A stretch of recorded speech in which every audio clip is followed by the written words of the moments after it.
In the early 1930s, under the iron rule of Joseph Stalin, millions were imprisoned in the Soviet Gulag system, forced labor camps scattered across the vast, frozen wilderness of Siberia. Most of them were political prisoners, falsely accused, starved, and worked to death in unbearable conditions.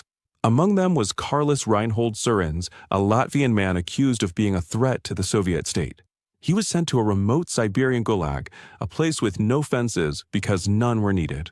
The land itself was the prison: icy forests, endless snow, wild wolves, and temperatures that could kill a man in hours.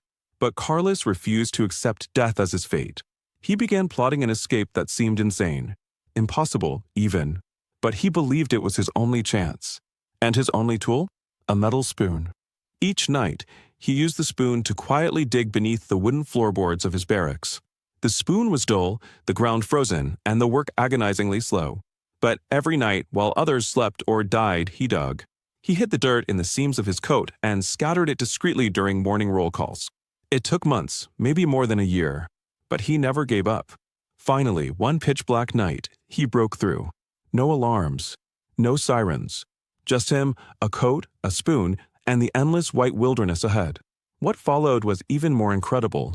He walked over 3,000 miles on foot through Siberian blizzards, forests, rivers, and mountains.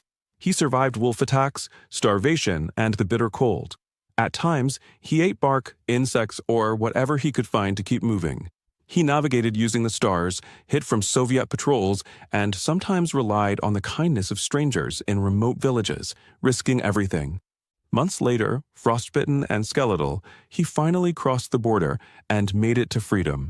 Eventually, Karlis Surins would become a respected diplomat, serving Latvia abroad. He lived to old age and told the story of how he escaped one of the deadliest prison systems in history with nothing but a spoon.